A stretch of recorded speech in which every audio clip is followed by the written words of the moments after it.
Morning, everybody. It is at 7 o'clock. A warning this morning from the Ukrainian president that attacks could move to NATO territory following a strike near the Polish border. Russia claims some progress in peace talks, but does Putin really want peace?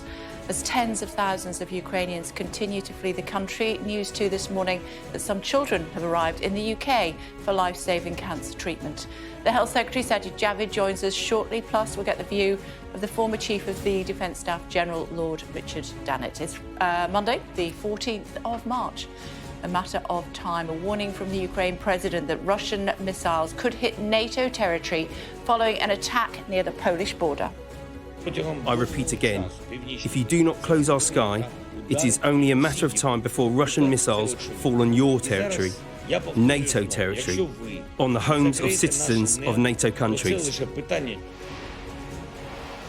And reports just reaching us of at least one person dead, 3 wounded after a Russian explosive hit a residential building in the capital of Kyiv. New drone footage shows the aftermath of an attack in Mariupol as the Red Cross pleads for a ceasefire in the besieged city. Poland struggles as refugees fleeing the war keep coming, while 21 Ukrainian children with cancer arrive in the UK for life-saving treatment. 2 Libyan jets suddenly attacked 2 American F-14s. Tributes to an Oscar-winning star. Hollywood remembers William Hurt, who has died at the age of 71. We'll bring you all the action from the BAFTAs, which gets political. The stars show their support for helping Ukrainian refugees. Everyone needs to do as much as they can. I think already today the news has broke that there's been a record number of people volunteering to take people into their homes, and I hope to be part of that myself. Also on the programme for you this Monday morning, life after Abramovich. Going to be speaking to a board member of the Chelsea Supporters Trust, as well as the Chelsea legend, Pat Nevin. Looking forward to that.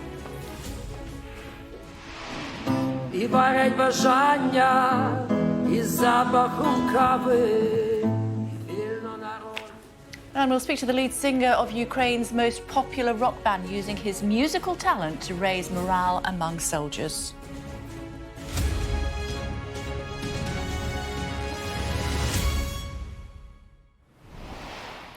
Morning, everybody. We start with a warning from the Ukrainian president that Russia will soon attack NATO countries after the weekend strike near the Polish border. At least 35 people are now confirmed to have been killed in the attack. The scene in Kyiv this morning, where reports are just reaching us of at least 1 person dead, 3 wounded after a Russian explosive hit a residential building in the capital. Let's take you through the other main developments so far this morning. Ukraine's president has reiterated his call for NATO to impose a no-fly zone after a Russian strike killed 35 people on a military base 15 miles, 12-minute drive from the Polish border. Talks take place today between Chinese and US diplomats amid reports Russia has asked for military equipment from Beijing. A Russian negotiator says there has been substantial progress in talks with Ukraine and draft agreements could be reached soon. Further negotiations continue today. And 21 Ukrainian children with cancer have landed in the UK for treatment. The Health Secretary, Sajid Javid, will be here in just a moment to discuss that. First, our US correspondent, Greg Milam, has this report. If the Russians did expect to be welcomed with open arms in Ukraine's cities, the reality must have been sobering. Demonstrators in the southern city of Kherson marching in protest at their occupation. Go home, they chant at the military convoy. The response, gunfire from Russian soldiers, warning shots at people who simply don't want them there.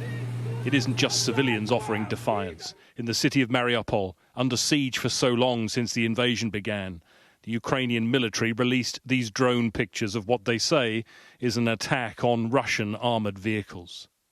And the resistance continues elsewhere too, as the elderly are helped out of Irpin on the outskirts of Kiev. The mayor estimates 10,000 people have stayed behind. 70% of our city is now Ukrainian territory, he says. 30% is controlled by Russian occupiers.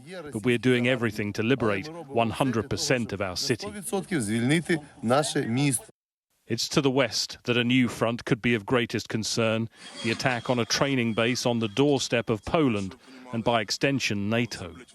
Ukraine's president says the strike should be a wake-up call to the west. I repeat again, if you do not close our sky, it is only a matter of time before Russian missiles fall on your territory, NATO territory, on the homes of citizens of NATO countries. Joe Biden returned to the White House from a weekend at Camp David and concerns Russia has turned to China for military help. His national security advisor will meet China's top foreign diplomat today to deliver a warning. They think that they can basically bail Russia out. They can give Russia a workaround to the sanctions that we've imposed. They should have another thing coming, because we will ensure that neither China nor anyone else can compensate Russia for these losses. On the ground, it was another night of anxiety. In the city of Lviv, they sheltered in a hotel basement. There is hope that more peace talks could bring relief, but few believe that will come anytime soon. Greg Milam, Sky News. Poor little man. Health Secretary Sajid Javid is here. Before we start proper, Mr. Javid, I just want to remind our viewers of these images that we saw towards the end of last week when a hospital was hit. It was a maternity hospital. This is what happened. This was a lady that was being stretchered out of that maternity hospital. I'm sure you'll remember the images. We believe, we were just hearing actually that she had a caesarean section and the baby has died, and we're now also being told that mum has died as well. Remember that the Russian authorities said that it was fake news. Is that a war crime? Yes, I think it is. It's an appalling atrocity. It's a war crime because under international law, you cannot attack health facilities, hospitals, and in fact, the most recent information I have from the World Health Organization is they now have documented evidence of at least 31 such attacks of health facilities, hospitals, including shelling a couple of days ago of a cancer hospital as well. So these are war crimes. Today, the Justice Secretary will be in The Hague.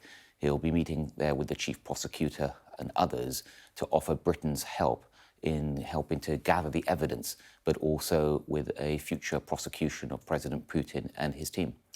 And the hospitals right across the country that have been hit? They're right across the country, yes. These are appalling atrocities. And when the British Embassy, the Russian Embassy in Britain says that it's fake news, how should we deal with that? I know that that tweet has subsequently been taken down by Twitter, but nevertheless, that's the propaganda that they're... I mean, the only fake news is everything we hear from Russia. I mean, Russia is... We saw this in this country with the Salisbury attacks, and it's continued ever since. And we can see for ourselves what's actually happening. We've seen from brave Sky reporters. We heard just yesterday an American journalist was killed by the Russians. So targeted by the Russians. Targeted, killed, and it's an opportunity for me actually to say thanks to all the journalists that are out there risking their lives, bringing us the real facts and the real news of what's actually happening on the ground. Okay. 15-minute drive away from the NATO border, if you will, aka Poland, there was an attack yesterday. 35 people died. It's edging ever closer to a challenging NATO. What happens if there is a missile just the other side into the NATO border? Look, we've been very clear, even before the war started, that if there was an attack on any NATO country, even if just a single toe cap of a Russian soldier steps into NATO territory, then it will be war with NATO, and NATO would respond. And that hasn't changed throughout this conflict, and there would be a significant response from NATO if there was any kind of attack from Russia, and we've been very, very clear from that. The Polish president wants to go further than that. Our Polish president is saying if there is chemical attacks in Ukraine, then it's a war that NATO should get involved with. What's Britain's position on that? Look, we've been clear about any kind of attack on NATO would be obviously unacceptable. If there's an attack in Ukraine, but it's a chemical attack. I'm not going to get into a hypothetical situation about what may or may not happen, but we've been clear. I mean, and also, okay, to be perfectly frank, it's never helpful for us to set out in advance what we may or may not do in such a situation. We wouldn't want to tell the enemy what the response might be. It just wouldn't make any sense. But our message has been very clear from the start, is that any kind of attack, anything that touches NATO territory or impacts NATO in any significant way, then we would respond. But we don't set that kind of response in advance. And this attack on the base, I believe that British military personnel have been housed there previously. Were there any there when this attack happened on the border? I don't know the answer to that question. OK. Are we still sending... What sort of arms shipments are we sending?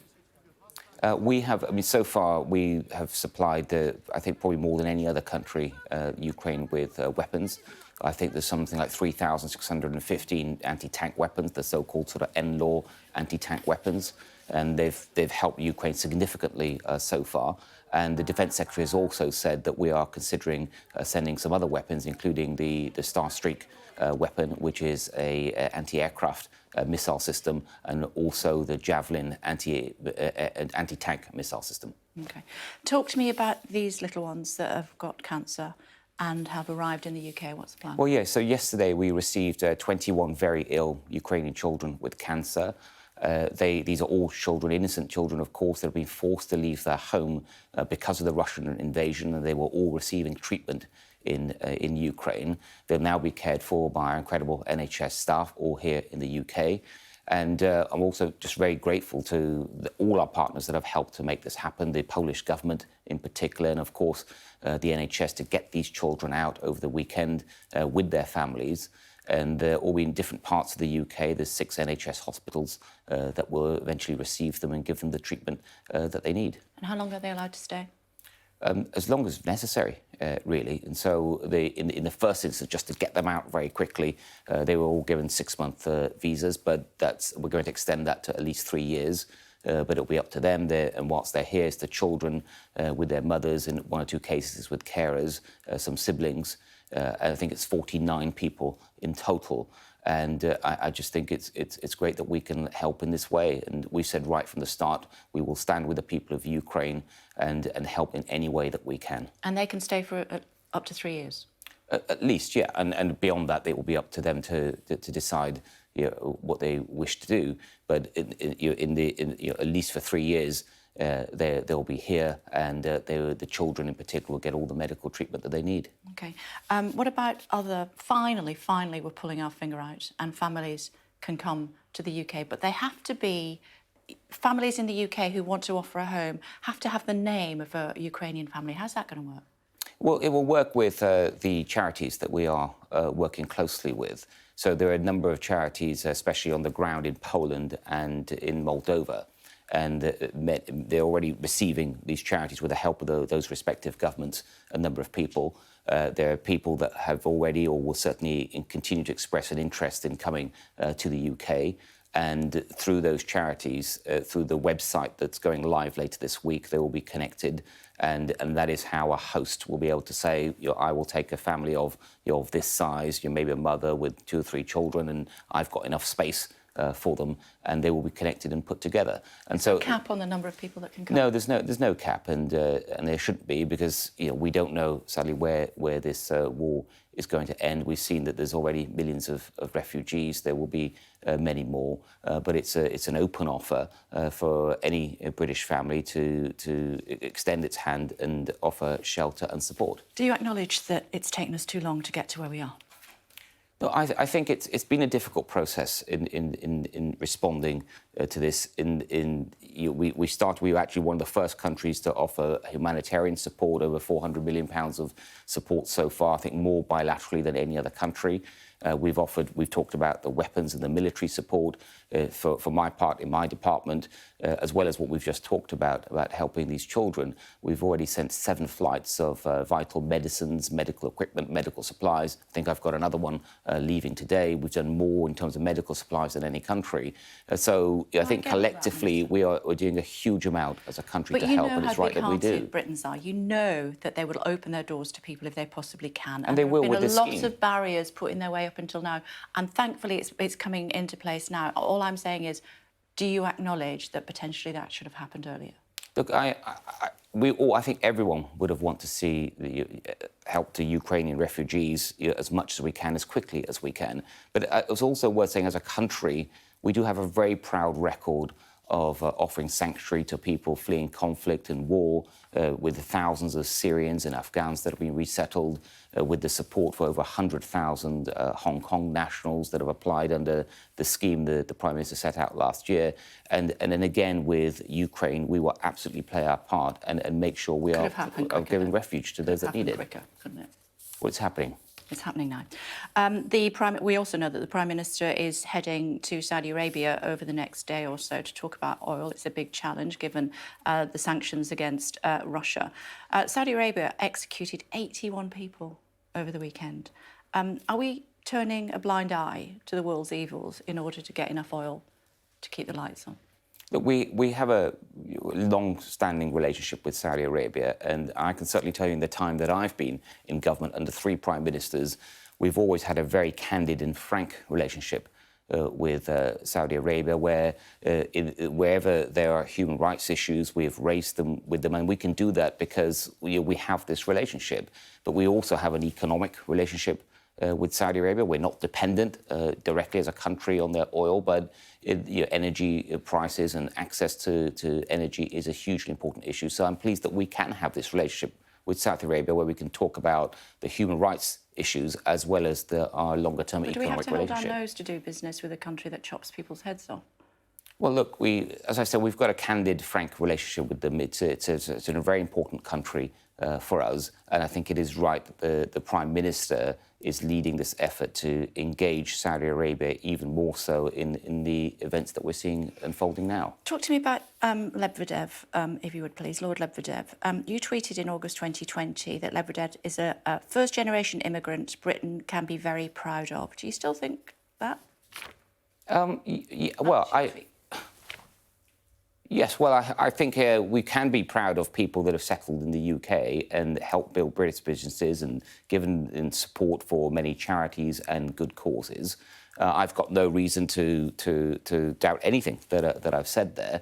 But obviously you're asking me this because of the recent reporting around Lebedev receiving a peerage. Yeah. And anyone who receives a peerage in the UK, they all have to be vetted by the House of Lords Nominations Commission. But if the security services in this case, it's no different. Yeah, but if the security services say it's a security risk, and the Prime Minister keeps pushing and pushing and pushing and saying, no, I want him to be a Lord, surely if our security services, who are the best in the world, say, I don't think so, he may well be a security risk, surely we should take notice of that.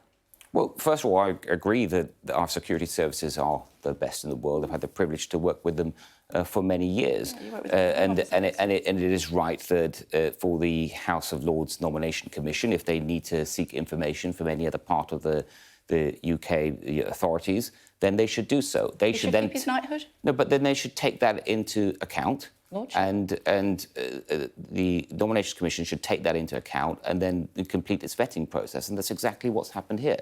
And you're comfortable with him keeping his lordship? Yes, I am. OK. Final, we're almost out of time. I just want to ask you about Deltacron and stealth Omicron. Where are we with all of that? Well, we keep the situation very carefully under review. There's no other variant of concern out there that is an issue at this point in time. We have seen some rises in infections over the last week, but given the increase in social mixing, this was to be expected. So the situation at the moment is stable. No, there's no particular concern at this point in time. OK, thank you for joining us on the programme. Much Thank you. Appreciated. Thank you. Let's find out what the papers are doing this morning. The story about the mum and baby who have both died as a result of that bombing at the Mariupol hospital has come too late. For the front pages, the FT reporting that Russia's most deadly strike to date on a military base near the Polish border was meant as a warning to NATO not to supply weapons to Ukraine. The Mirror says it's clear Mr. Putin now has the West in his sights. They also feature the Pope's plea to President Putin, in the name of God, stop this massacre. The Times also reports Russia has turned to China for help with its military campaign.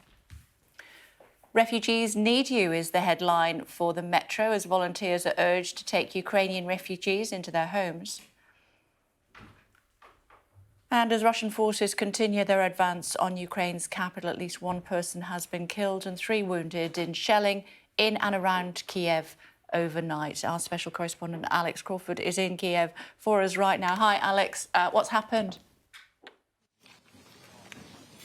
Morning, Kay. Morning, everyone. Look at this site. The building's still smoking. At about 5 a.m. this morning, this huge residential block was hit by a round of artillery shells. We're in the north of the city. That's only 7 miles from the city centre. They're still trying to retrieve their belongings.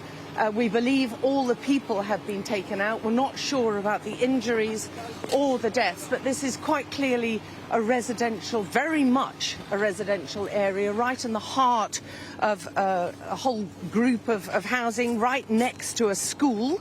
That's the playground and the school next door to it. So this is absolutely nowhere near anything that would constitute a military target. The fire engines are about 5 or 6 fire engines who've been trying to get people out. We've spoken to some of the residents inside, one of whom said he had to carry his 84-year-old mother out, who had been cut from, you can see what it's done to the building. Imagine if you're inside that, still sleeping, as most people would have been at 5 o'clock this morning.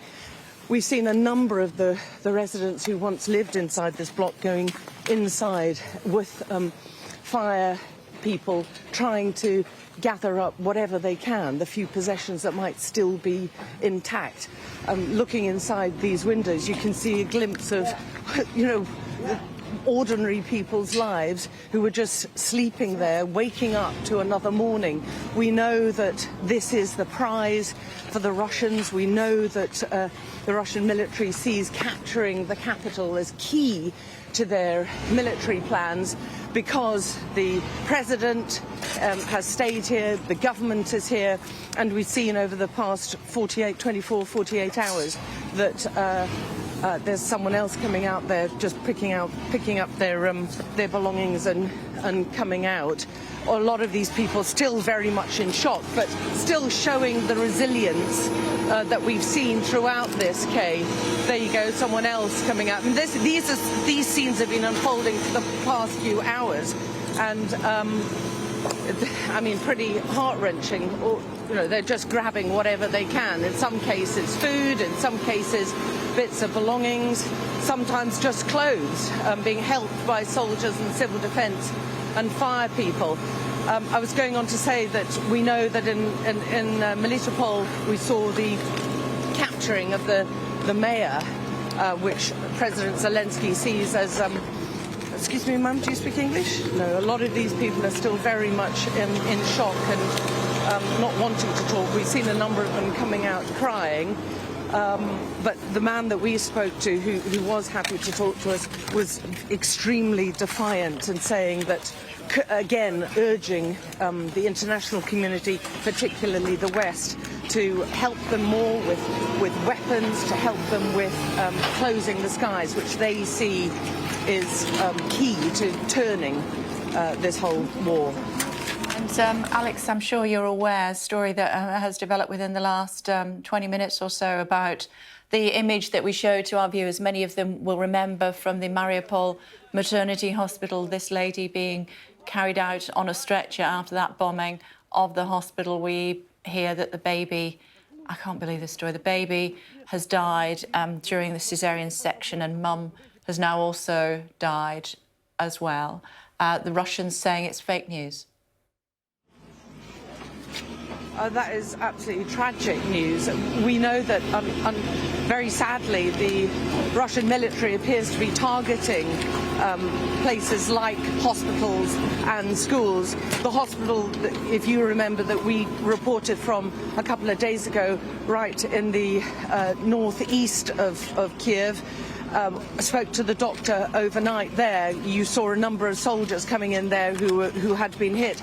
They have withdrawn from that hospital now and come further into the centre of the capital, because the hospital also came under attack and they had to withdraw and shut down that facility. So I think there's no doubt, having spoken to the Kiev chief of police that they are mounting a dossier which they intend to put forward to the International Criminal Court in The Hague for them to investigate potential war crimes. But many of the Ukrainians we're speaking to feel very strongly that there are crimes against humanity and war crimes being committed on a daily basis here, and certainly those inside the capital are feeling much more nervous but incredibly defiant every day, throughout the day. They're not wasting any time by building up barricades and trying to reinforce the capital. But the Russian military and the advance of the Russian military is edging ever closer to the centre. OK, Alex, just before I let you go, give me the geography of where you are again, for viewers obviously tuning our way all the time. Where are you and what's happened? Sure. Sure, we're in the north of the city. We're only 7 miles from the centre. It's a big, sprawling city. And if you take the centre to be, for instance, where the St. Sophia Cathedral is, say, we're 7 miles north of that. So really a hop, skip and a jump. We're in the city area, if you like. Kiev also has a wider region, like Greater London has. We're inside that wider region. So we're 7 miles from the centre, due north. It's a district called Obolon. We're really right in, this is residential area. This is a huge residential block. It's right next to a school and playing fields. There's no way anyone could have mistook this for a military target. Okay. Alex, thanks very much indeed for the update. Thank you. And the scene in Kyiv this morning, where reports are reaching us of at least 1 dead, 3 wounded after that Russian explosive hit a residential building in the capital. Let's take you through the other main developments for you in just a moment. Before that, though, let's bring in Nick Martin, should we? He's standing by in Odessa for us this morning. Hi, Nick, the situation where you are this morning. Good morning, Kay. We are on the main road between Odessa and Mykolaiv, 2 key port cities on the south coast of Ukraine. Mykolaiv, for the last few days now, has been under bombardment, rocket attacks, shells. It's had a tough few days, and that is the road that we're on now. We've just stopped to talk to you. You can see these guys behind me. These guys are just members of the village just behind me, and they've put up sort of makeshift checkpoints along this main road to protect their village. And you see this all the way up this road as you go through checkpoints armed by the military, but also people taking the defence of their own communities into their own hands. These guys have got themselves some weapons. They've put some tyres, some lumps of concrete that they've been able to get, and this road leads to their village and their community. And they say they're determined to protect themselves as the Russian military come through here. Odessa, behind us, has been preparing itself for whatever might come. The UK's defence department said that there is evidence to suggest that the Russian Navy are carrying out a sort of distant observation of this coast now, which would suggest that they are planning some kind of assault on Odessa, similar to the one we've seen in Mykolaiv. We're not quite sure what we'll see when we go up this road this morning, but we know from reports that it has been heavily shelled and thousands of people are now trying to leave that port city. In the last hour here, peace talks have begun once again between Ukraine and Russia. They're not in person, they're via video call, and everybody hopes that there can be some common ground found that might lead to some kind of slowdown of this conflict. But when we go further up this road and we end up near Mykolaiv, we'll be able to see a bit more for ourselves the scale of the damage there. You were just talking with Alex Crawford there about that dreadful news that came from Mariupol, that maternity hospital. We do have some more information on that. That image which circulated around the world of that pregnant woman being stretchered away from the rubble of that maternity hospital after it was struck by Russian forces was really a very powerful image. And we know that that lady was taken to a hospital and surgeons tried very hard to save her. They were resuscitating her for about 30 minutes and then they told the Associated Press that she died, and they'd tried a cesarean section and the baby died as well. that is tragic news. And the Russians have always said that there were no women and children at this maternity hospital, that it was actually a base for some militia, defensive militia. And this news now proof that women and children were there, and that there were fatalities out of that. So here, people defending their own communities. And as we go further up the road, we should see more for ourselves, the damage caused to another key city, Mykolaiv, just to the east of here, Kay. OK, thank you. Thanks a lot. Can't even begin to imagine, can you, that, you know, the safest place in a war zone is supposed to be a hospital, and mum at her most vulnerable, heavily pregnant, and a bomb hits the hospital and she's stretched away by the military personnel, taken to another hospital, as Nick was saying. They've done everything they can to save her, but we're hearing that both mum and baby have died as a result. I was going to say of a caesarean section, but that's not why they died. They died because their hospital was bombed by Russian forces. Let's let that sink in this morning, this Monday morning. We're hearing that China's foreign ministry has commented on US officials saying Russia has asked China for military equipment after its invasion in Ukraine. They said that that is disinformation from the US. So China is saying that they have not been asked for military equipment by Russia to help with the invasion and incursion of Ukraine, and they're describing that as disinformation as far as the US is concerned. Well, a short while ago, the Health Secretary Sajid Javid told me what would happen if a Russian missile hit NATO territory. Look, we've been very clear, even before the war started, that if there was an attack on any NATO country, even if just a single toe cap of a Russian soldier steps into NATO territory, then it will be war with NATO, and NATO would respond. And that hasn't changed throughout this conflict, and there would be a significant response from NATO if there was any kind of attack from Russia, and we've been very, very clear from that. Tamara's here. Wide-ranging interview with him, actually. I thought it was very interesting, quite a lot of what the Health Secretary had to say this morning.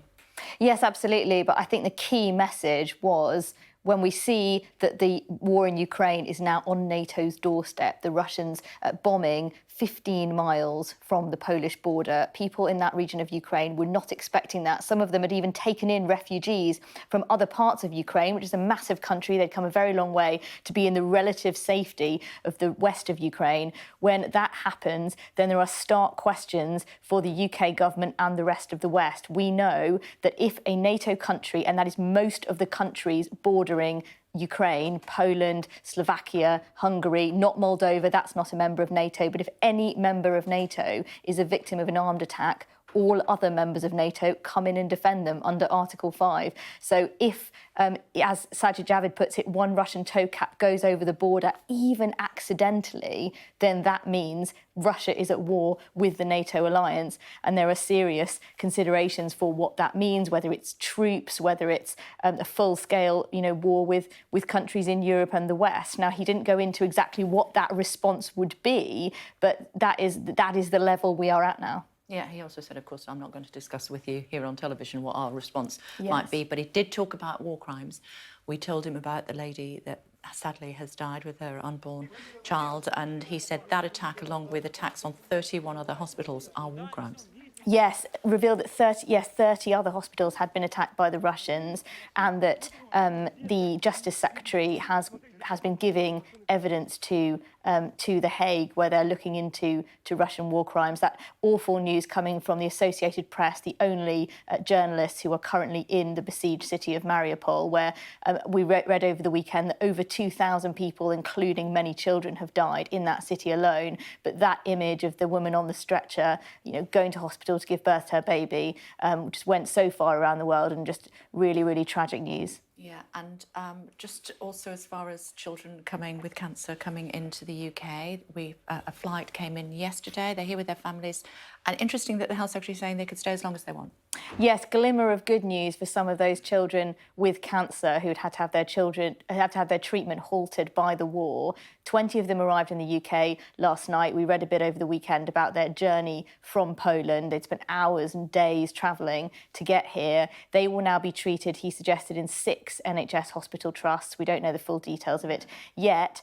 And under the scheme that has been announced by the government for people joining a relative in the UK, they will get a 6-month visa initially and then be able to stay for up to 3 years. So those children, even though they don't have a UK connection, are being given that status. And of course, we expect to hear more details today about the rest of the Ukrainian refugees coming here and how British families will be able to put them up in their homes. Yeah, I did ask him whether he should have done this before now, and he said, we're doing it now. We're doing it now. Yeah. You can sense the tension in government there. There has been internal criticism in Cabinet of Priti Patel and the Home Office's response. Some defend her, saying, look, she's being told by the security services that you have to vet people, but others are saying you have to weigh up what might be a very small risk of Russian infiltrators versus the enormous humanitarian crisis unfolding in front of us. I think it's interesting and perhaps not a coincidence that Michael Gove is fronting up this new scheme, yes, not the Home Secretary. Yeah, read into that what you will. Tomorrow's take at 9 o'clock. Lots to talk about. Thank you, tomorrow. Meantime, the former Chief of the Defence Staff, General Lord Richard Dennett, is with us now. Hello, my Lord. Thank you for joining us on the programme this morning. First of all, if I may, your thoughts on the mum and baby that have both sadly died as a direct result, really, of the bombing by Russians on one of 31 hospitals in Ukraine. Okay, good morning. The story of what's been going on in Ukraine for nearly 3 weeks is quite appalling. But this latest episode, one struggles with one's thesaurus, one struggles to find words that can condemn this kind of action sufficiently. It is absolutely tragic that a mother and child are killed in this way. But I'm afraid it's an inevitable consequence of the completely outrageous tactics that the Russians are using. They have realized that they haven't got sufficient manpower to attack cities like Kyiv or even Mariupol. So they've surrounded them and they're shelling them. And this is a disgraceful way of conducting war. But from Vladimir Putin's point of view, he's getting short of options. And this is the tactic that he has resorted to. And therefore, the inevitable consequence is this absolutely appalling tragedy of this mother and child dying. Is quite disgraceful. It defies human life in the 21st century. Also, targeting a military barracks, if you will, peacekeepers there as well, 10 minutes from the NATO border. That is perilously close to looking for war with all NATO countries. Well, that's right. But I think we've got to keep this one in perspective. Any of the territory of Ukraine, from the Russians' point of view, is a legitimate target, insofar as they have launched and are waging war against Ukraine. And therefore, their actions have shown that they are not differentiating between the east of the country or indeed now the west of the country. So, yes, of course, it is very close, 10 miles, a very short drive from Poland and therefore from NATO territory. But critically, this was on Ukrainian territory. It was a Ukrainian military base, and therefore in Russian eyes, where they're prepared to justify anything, that was a legitimate target. But again, it's close to a border crossing point. It's close to where people are fleeing the country. So again, it's another example of the total irresponsibility and the total savagery which Vladimir Putin and his acolytes and his troops are conducting against Ukraine. And once again, one says Ukraine has an absolute right for the people there to live the life that they choose to live. They've chosen democracy. They've chosen to uphold the rule of law. So we are quite right in supporting them and applauding them and condemning in the roundest possible fashion everything that Vladimir Putin and the Russians are doing. How are we supposed to deal with President Putin when we're told that the Russian delegation is continuing with peace talks and tell us that there are a couple of days left with those peace talks? Is that while they've paused to regroup and potentially get weapons from other countries, or is that because President Putin wants peace? Well, this is all part of the information war that is going on. And the information war, of course, is going on several fronts.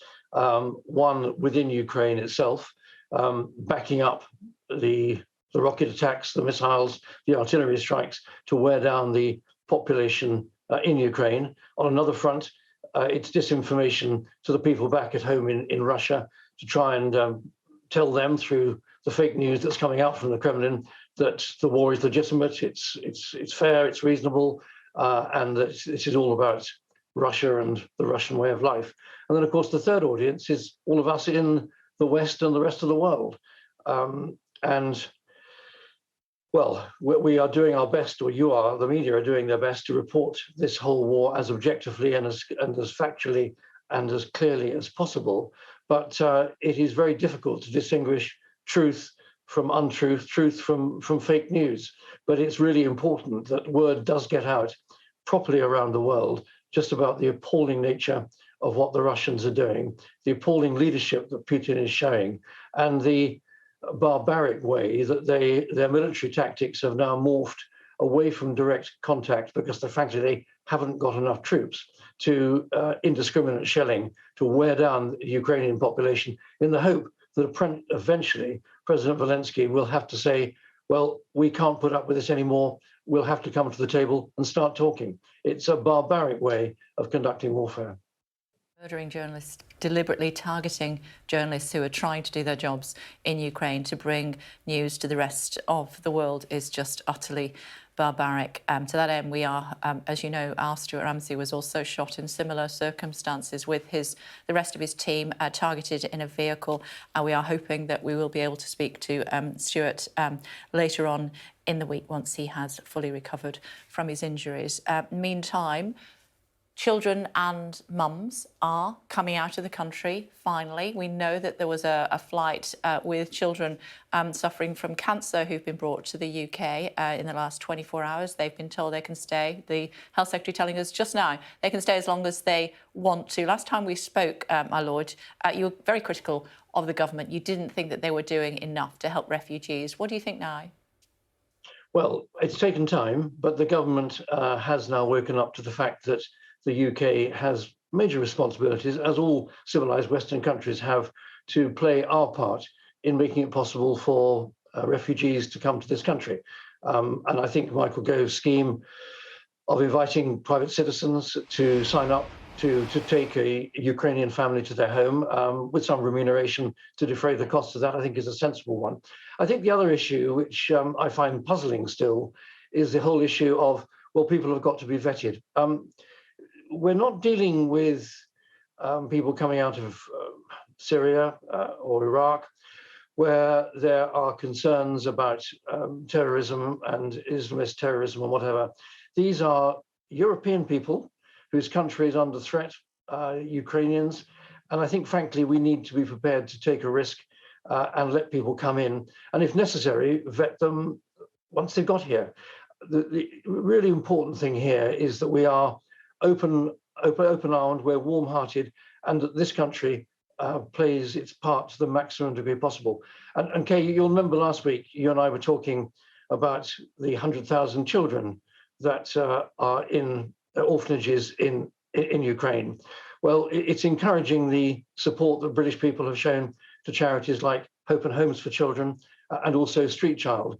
Both charities are working really hard to help those children who otherwise haven't got families to look after them. So at long last, the British government has woken up, and unsurprisingly, the great British public has very much stepped up to the plate. Hope and Homes for Children's website went manic last week after you and I talked about this, and Street Child also has gained a lot of donations because they're doing really good practical work with their volunteers in the area, helping these children, helping these mothers as well. And it just shows that when these awful situations pertain, the British people are really good at stepping up to the mark. So, I would say on behalf of both those charities, Hope and Homes for Children and Street Child, thank you for what you're doing. It is really making a difference. You are very welcome to take time on our programme whenever you'd like to, my Lord. Thank you very much indeed for joining us. Okay. Just want to tell you that we're just hearing that Ukraine will try to evacuate trapped civilians again today through 10 humanitarian corridors, including from the towns near the capital, Kyiv. and also the eastern region of Luhansk.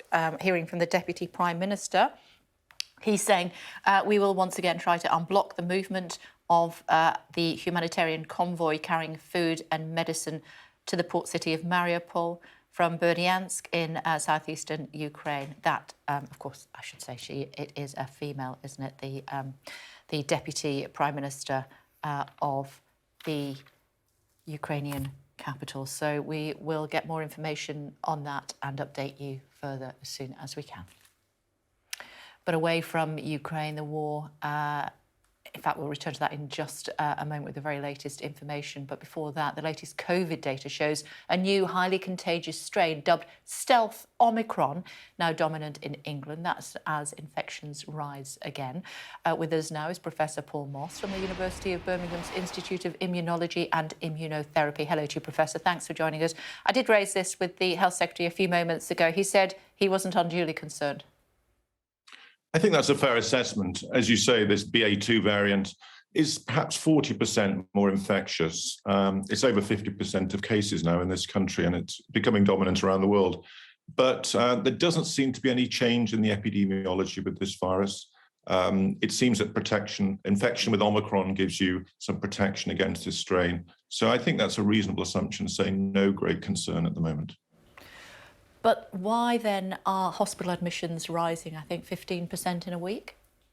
Yeah, it's interesting, isn't it? We knew when the changes were made, the relaxation, that we'd either see a slowing of the decline or an increase.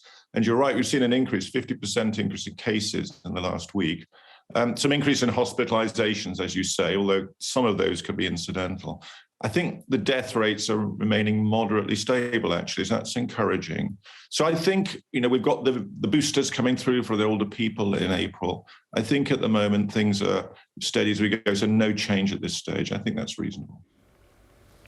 I had my third bout of COVID just last week, and I have to say 2 days and I was clear again. Have we turned a corner on this disease, this infection? It seems that at the moment in many countries, certainly here, with our great immune protection and vaccination, we've got things under good control, haven't we? But we've seen in places such as Hong Kong quite serious problems. But you're right. I mean, there's some work last week showing that the fatality rate now of COVID in this country is down to the level of about influenza. So it's starting to be comparable with that. So we are learning to live with this now. And Deltacron and stealth Omicron, is there a difference between them if you're lying in bed watching the telly this morning with a runny nose or not? Yeah, there is a difference. Deltacron is something very different. It's been more of a scientific curiosity. What's really happened there is when Delta and Omicron were circulating in the population, somebody or a few people got the two viruses at the same time. And in a single cell, Delta and Omicron came together and exchanged material. It's called a recombination. There's only been a few of those variants discovered, and they've been around for 2 months, but they haven't taken off. So we're hoping that they're no more than a scientific curiosity. OK. Well, as I said, I got better much quicker this time. Hopefully, lots of our viewers who may well have contracted COVID as well, that will be some hope for them. Professor, it's good to talk to you. Thank you very much indeed. Thank you. Thanks a lot. Let's go back to Ukraine, where the struggle to defend itself against Russian aggression has truly become a national effort. As well as civilians, veterans are taking up arms to defend their country. There's been another strike just a few miles from the capital, Ukraine, Kyiv, this morning. One person has died. 3 people have been injured in this apartment block. Let's bring in, should we, Ivona Kostiana, who co-founded Veteran Hub in Kyiv, which supports the well-being of Ukrainian veterans and their families. Good morning to you, Ivana. And you see pictures like this, it must make those that you are trying to support very anxious. Good morning. Yes, it's true. Among the veteran population, what is happening now to the civilians is devastating to them, and they feel very angry, and they're trying to do their best to defend the civilian population at the moment in Ukraine. What's the role of the charity? What do you hope to achieve? Before the war, we were investing in the well-being of veterans, and we were helping them reintegrate to civilian life. We had about 460,000 veterans in Ukraine before February 24th. Now, of course, the number will be rising as soon as we have first people coming back from the battlefield. But now we are incapable of doing our work in full scale because the regions where we were working are either under heavy shelling, like Kyiv, where you see the photo and video on your screens at the moment, and Dnipro, and even in Vinnytsia, where we are situated, which is relatively west, we still have some shellings happening and constant sirens that are preventing people from doing their work. But also our clients, the veterans, are mostly joining service, and they're at the moment able to interact with us. And so we've shifted to working with their families and their loved ones to support them through this devastating period and to help them overcome all the threats and all the worry that they have now in their lives. Two quick thoughts before I let you go, Ivona. How can people help? What can we do to help you? Spread the word. Spread the word about the real situation here in Ukraine, about videos like the ones you're seeing, because this is really happening and this is what we're all living through. And we will have to spend a lot of years after this is over in overcoming the consequences, both infrastructurally, but first of all, in the lives of people and in the way they build their lives forward. And we are almost out of time, but I did just want to get your reaction, Ivona, to the news that the mum-to-be that we saw stretchered away from the Mariupol hospital has lost her life, as has her baby, both perished. Your reaction to that news? That is horrible news, and the one that probably made us all most horrified in the last weeks or so. But she joined almost 2,000 civilians who have died in the last week in Mariupol, and they continue dying every day, and there's no way to get them help. And that is just unfair to those people living in Mariupol. Yeah. Do keep safe. We can see just how close the shelling is to the capital now, and as you said, lives perishing all the time. But thank you very much indeed for taking the time to join us and for the great work that you do with those that come back from battle. Thank you. Thank you. So let's have a quick look at a couple of pictures, should we, that were illustrated in the papers this morning. The Guardian has this shot of a metro station in Kharkiv where up to 1,000 people are staying, seeking refuge from Russian attacks. And the Telegraph has this image of the destruction left behind by the conflict. One more for you. The Daily Mail has this dramatic shot of the International Peacekeeping and Security Centre in West Ukraine on fire after a missile attack.